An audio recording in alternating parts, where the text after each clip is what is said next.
Alkisah ada sepasang suami istri yang hidup bersahaja namun saling mengasihi. Di saat menjelang Natal, sang istri rindu untuk memberikan hadiah untuk suaminya. Namun karena tak punya uang cukup, akhirnya ia pergi ke sebuah salon. Rambut panjang nan indah miliknya dipotongnya pendek dan dijual demi mendapatkan uang untuk membeli tali arloji dari kulit sebagai pengganti kepunyaan suaminya yang sudah lama putus. Sesampainya di rumah, suaminya terkejut melihat ia pulang dengan rambut pendek. Wanita itu kemudian menceritakan semua, yakni bahwa rambutnya dijual demi bisa membelikan hadiah Natal untuk suaminya itu.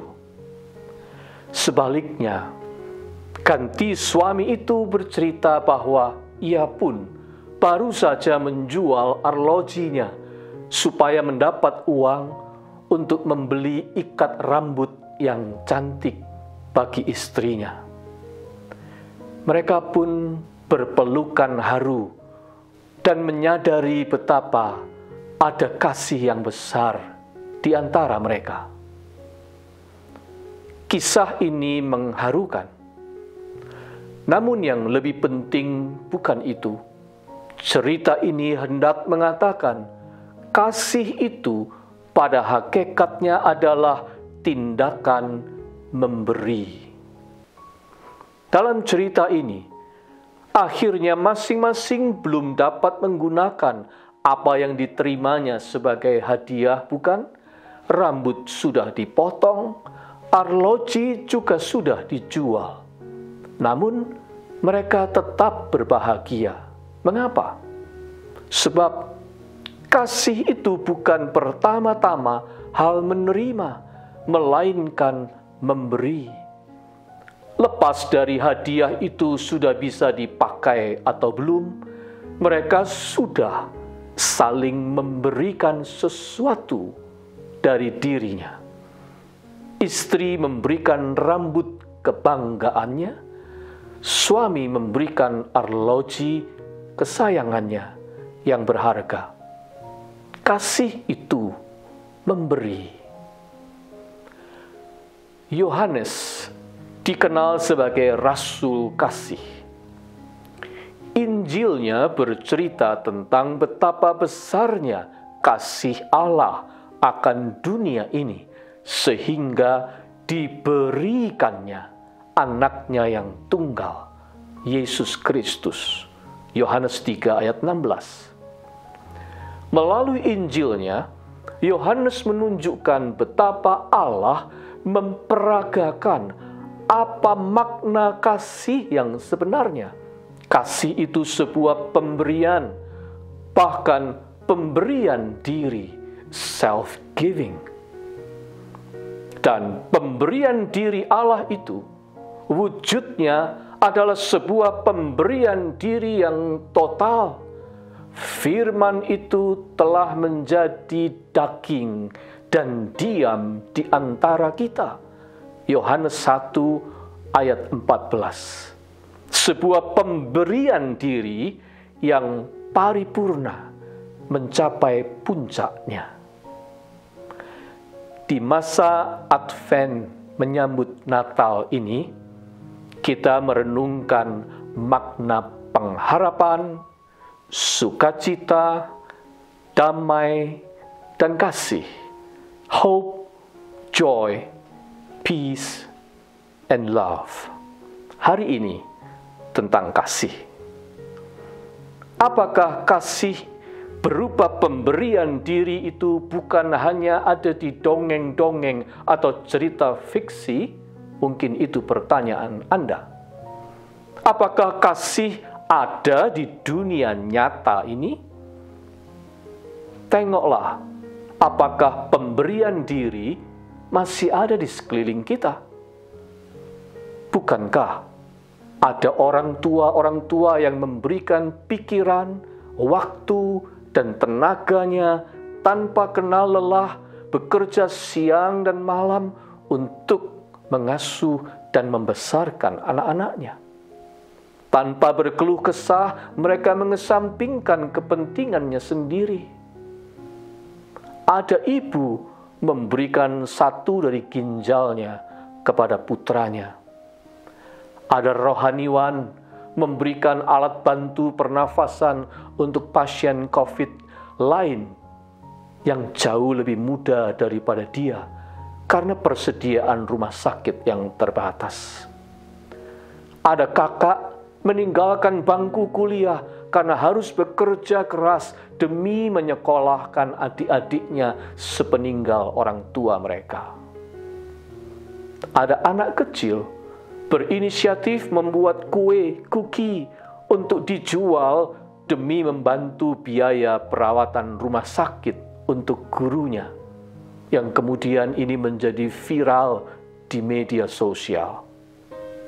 Ada anak SD yang berbagi bekalnya untuk sahabatnya di kelas yang pergi ke sekolah tanpa sarapan.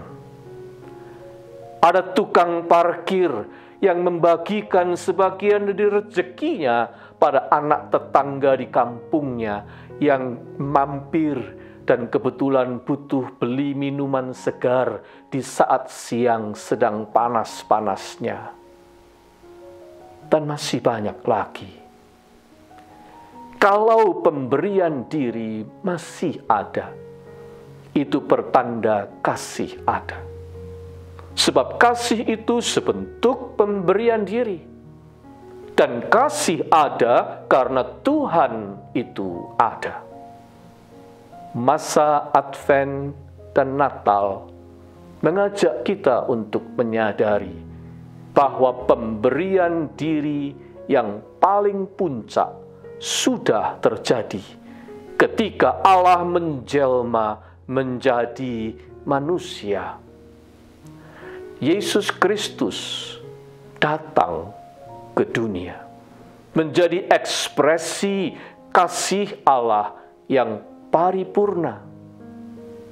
Tidak heran jika di dunia ini juga hadir bermacam bentuk pemberian diri yang lain, entah yang sederhana maupun yang mencengangkan. Masa Advent untuk menyambut Natal ini, biarlah menjadi masa untuk kita terus belajar mengasihi, terutama di tengah tantangan pandemi yang memprihatinkan ini. Biarlah dalam memperingati Natal, hati kita lebih dimurnikan, fokus kita lebih ditajamkan, perhatian kita tidak teralihkan hanya sekedar pada soal menerima hadiah, menikmati liburan dan hiburan, atau sekedar sebuah kemeriahan, melainkan pada keseriusan untuk memberi diri, memberi perhatian, memberi sapaan senyuman, memberi bantuan pemikiran, memberi uluran tangan, memberi keringanan kepada yang berbeban, memberi penghiburan kepada yang kehilangan, memberi bingkisan Natal yang menghadirkan kebahagiaan pada anak-anak panti asuhan, dan sebagainya.